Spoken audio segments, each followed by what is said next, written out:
Hello everyone, welcome back to perfect pinches. ఇవాల్టి recipe plain dum biryani. ఇప్పుడు chicken dum biryani అయినా అప్పుడప్పుడు వెజ్ తినే వాళ్ళ కోసం ఇలాంటి ప్లెయిన్ బిర్యానీ రెసిపీ కూడా ట్రై చేయండి. ఈజీగా ఒక 15 to 18 మెంబర్స్కి సరిపడే 2 kg ప్లెయిన్ బిర్యానీ రైస్ ఎలా చేయాలో చూపిస్తాను, చూసేయండి. ఫస్ట్ బాస్మతి రైస్ లేదా బిర్యానీ రైస్ 8 గ్లాసెస్ రైస్ని శుభ్రంగా వాష్ చేసుకొని 30 minutes నానబెట్టుకోవాలి. నెక్స్ట్ ఒక పెద్ద గిన్నె తీసుకొని అందులోకి 6 liters వరకు వాటర్ కొలుచుకొని పెట్టుకోండి. 8 పచ్చిమిర్చి, ఇక్కడ చూపిస్తున్నట్టుగా హోల్ గరం మసాలా వేయండి. షాజీరా, ఇలాచీ, స్టార్ అనీస్, సినమన్, పెప్పర్, మరాఠీ మొగ్గ, నల్ల యాలక్కాయ, జాపత్రి అన్నీ కలిపి వేసేయండి. ఇందులోనే బిర్యానీ ఆకు ఒక 6 leaves వరకు పడతాయి. నెక్స్ట్ దీనికి సరిపడా సాల్ట్ వేయండి. ఎక్కువ వద్దు, తక్కువ వద్దు, చూసుకొని ఎగ్జాక్ట్గా సరిపోయేంత సాల్ట్ వేసి బాగా మిక్స్ చేసి వాటర్ని బాగా మరగనివ్వండి. బాగా కలిపాక ఇందులోనే ఒక పెద్ద నిమ్మకాయ నుంచి తీసిన జ్యూస్ వేయండి. ఇంకా 2 tablespoons ఆయిల్,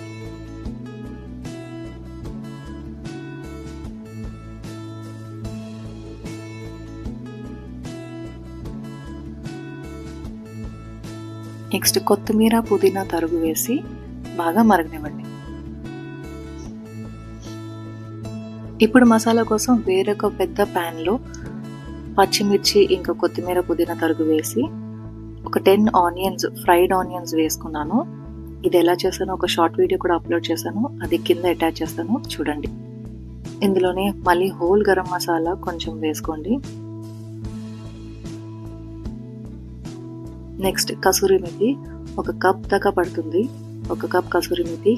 ఆనియన్స్ ఫ్రై చేయగా మిగిలిన ఆయిల్ వేస్తున్నాను నేను. ఈ ఆయిల్ వల్ల చాలా టేస్ట్ వస్తుంది, మీరు కూడా ట్రై చేయండి. నెక్స్ట్ ఇందులోనే టేస్ట్కి సరిపడా సాల్ట్ వేయండి. నెక్స్ట్ ఇప్పుడు 1 packet కర్డ్ అనమాట.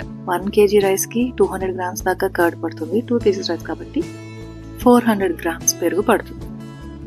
నెక్స్ట్ ఇందులోనే ఒక 4 tablespoons దాకా కారం, ఇంకా ఒక చెక్క లెమన్ జ్యూస్, జీరా పౌడర్, ధనియా పౌడర్ ఇవన్నీ వేసి ఇందాక మనం మరగపెట్టుకున్నాం కదా వాటర్, ఆ వాటర్లోంచి ఎంతైతే ఏ కప్తో అయితే పెరుగు తీసుకున్నామో అదే కప్తో వాటర్ వేసుకొని బాగా మిక్స్ చేసి సాల్ట్ ఇంకా మసాలా అడ్జస్ట్ చేయండి.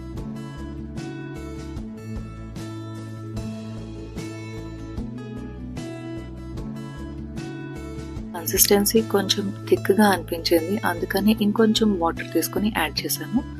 ఇప్పుడు కన్సిస్టెన్సీ కరెక్ట్గా సరిపోయింది. ఈ మసాలాని మనం సెపరేట్ చేసి పెట్టుకోవాలి. అంతా మసాలా ఒకేసారి వేయం కదా, దమ్ బిర్యానీ లేయర్స్గా వేస్తాం కాబట్టి మసాలాని ఒక పెద్ద కప్లో తీసుకొని పక్కకు పెట్టుకోండి. నెక్స్ట్ వాటర్ బాగా మరిగిన తర్వాత ఇందాక నానబెట్టుకున్నాం కదా ఆ రైస్ తీసి ఇందులో వేసి బాగా బాయిల్ అవ్వాలి.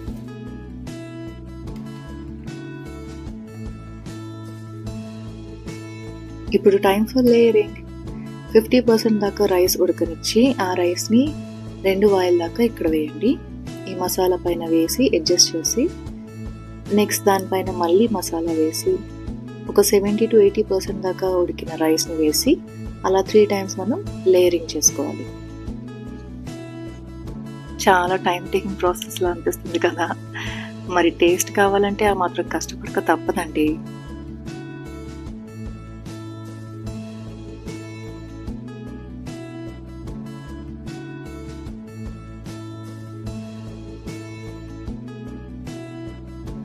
లాస్ట్లో మిగిలిన మసాలా వేసేసి దానిపైనే మనం రైస్ బాయిల్ చేసుకున్నాం కదా ఆ వాటర్ని ఎడ్జెస్లోంచి కొంచెం కొంచెంగా వేసుకోండి.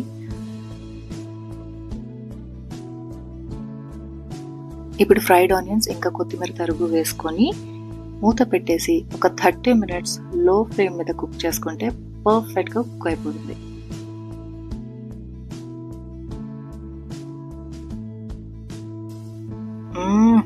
అయిపోయింది బిర్యానీ. రైస్ ముద్దగా అవ్వకుండా, పలుకగా రాకుండా పర్ఫెక్ట్ టెక్స్చర్తో వచ్చింది. టేస్ట్ కూడా చాలా బాగుంది. నేను తిన్నాను కాబట్టి చెప్తున్నాను, మీరు కూడా ట్రై చేసి మీకు ఎలా కుదిరిందో నాతో కమెంట్స్ బాక్స్లో షేర్ చేసుకోవడం మర్చిపోకండి. Thank you for watching. Bye.